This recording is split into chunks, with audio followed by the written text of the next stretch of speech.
வணக்கம். வாங்க, இன்னைக்கு நாம நம்ம உடம்பு பத்தின ஒரு ரொம்பவே ஆச்சரியமான பழங்கால யோக ரகசியத்தை பார்க்கலாம். நம்ம உடம்புல 9 வாசல்கள் இருக்குன்னு சொன்னா நம்புவீங்களா? அதுவும் நாம நினைக்கிற வாசல்கள் இல்லவே இல்ல. வாங்க, இந்த ஒரு மர்மமான பயணத்தை நாம ஒன்னா சேர்ந்து ஆரம்பிக்கலாம். ஆமாங்க, அந்த நம்பர் 9 தான். யோக தத்துவத்துல நம்ம மனுஷ உடம்புல நவ துவாரங்கள் இருக்குன்னு சொல்றாங்க. நவ அப்படின்னா 9, துவாரங்கள்னா வாசல்கள் இல்லனா திறப்புகள்னு அர்த்தம். சரி, அப்போ அந்த 9 புனிதமான திறப்புகள் எது எது? இதுல ஒரு சுவாரஸ்யம் என்னன்னா, 7 திறப்புகளை நாம ரொம்ப ஈஸியா கண்டுபிடிச்சிடலாம். அது என்னென்னு பாப்போமா? நமக்கு எல்லாருக்குமே தெரிஞ்சதுதான். அந்த முதல் 7 வாசல்கள்: 2 கண்கள், 2 காதுகள், 2 நாசி துவாரங்கள், அப்புறம் நம்ம வாய். ஓகே, இது வரைக்கும் ரொம்ப சிம்பிளா தான் இருக்கு, இல்லையா? ஆனா உண்மையான மர்மமே இப்போதான் ஆரம்பிக்குது. அந்த 8வது 9வது வாசல்கள் எது? நம்மள நிறைய பேரு அது நம்ம உடம்புல இருந்து கழிவுகளை வெளியேற்றுற உறுப்புகள் தான்னு நம்பிட்டு இருக்கோம். ஆனா உண்மையிலே அதுதானா? யோக தத்துவம் என்ன சொல்லுது? இந்த கேள்விக்கு பதில் கண்டுபிடிக்க நமக்கு ஒரு விதி தேவைப்படுது. சிவானந்தர், பரமஹம்சர் மாதிரி பெரிய யோக குருக்கள் ஒரு புனிதமான வாசல்னா அது எப்படி இருக்கணும்னு தீர்மானிக்க ஒரு ரொம்ப சிம்பிளான ஆனா ரொம்ப ஆழமான ஒரு டெஸ்ட் வச்சிருக்காங்க. இதோ அந்த கோல்டன் ரூல். அது என்னன்னா, ஒரு உண்மையான புனித வாசல்னா அதுக்கு உள்ள வர்றதுக்கும் வழி இருக்கணும், வெளியே போறதுக்கும் வழி இருக்கணும். அதாவது ஒரு 2-வே டிராஃபிக் மாதிரி. இன்ஃப்ளோவும் இருக்கணும், அவுட்ஃப்ளோவும் இருக்கணும். இந்த ரெண்டுமே நடந்தாதான் அது ஒரு புனித வாசல். இப்ப இந்த விதியை வச்சு பார்க்கும்போது நம்மளோட பொதுவான நம்பிக்கை அப்படியே உடையுது. யோசிச்சு பாருங்க. கழிவுகளை வெளியேற்றுற உறுப்புகள் அதுங்க வெளியே அனுப்புற வேலையை மட்டும்தான் செய்யுது. உள்ள எதையாவது எடுத்துக்குதா? இல்ல. அதனால குருமார்கள் என்ன சொல்றாங்கன்னா, அதையெல்லாம் இந்த 9 வாசல்கள் கணக்கிலே சேர்க்க கூடாதுங்கிறாங்க. சரி, அப்போ பதில் நம்ம கீழொடம்புல இல்லன்னா பின்ன எங்கதான் இருக்கு? யோகிகள் சொல்ற பதில் ரொம்ப சிம்பிள். மேல பாருங்க அப்படின்றாங்க.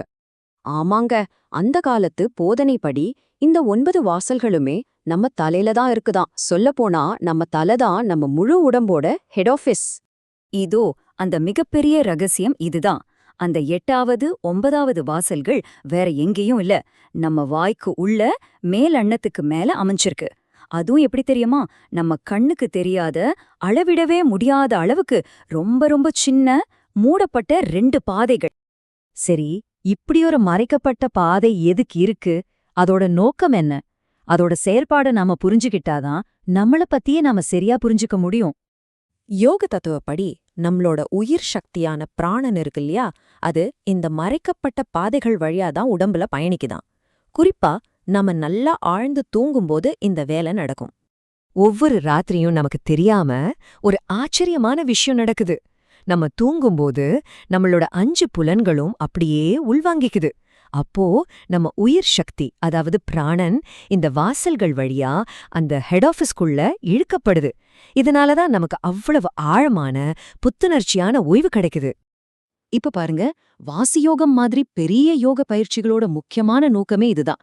தூக்கத்துல தானா நடக்கிற இந்த விஷயத்த நம்ம முழிச்சிருக்கும் போதே உணர்வு பூர்வமா செய்யறது. இதத்தான் யோகிகள் தூங்காம தூங்குற ஒரு ஆனந்த நிலைன்னு சொல்றாங்க.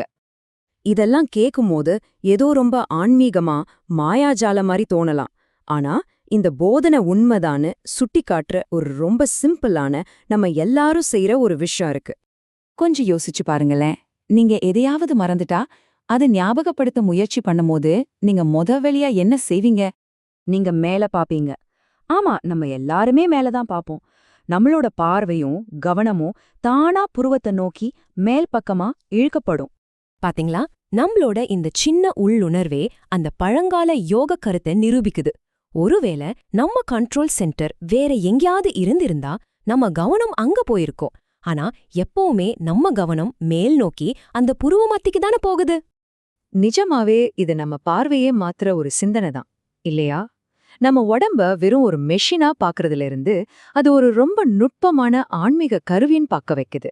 அப்போ நம்ம உடம்புலயே நம்ம சுய உணர்வுக்கான மறைக்கப்பட்ட வாசல்கள் இருக்குன்னா, நம்ம கவனிக்காம விட்ட இன்னும் எத்தனையோ உண்மைகள் நம்ம கண் முன்னாடியே மறைஞ்சிருக்கலாம், இல்லையா?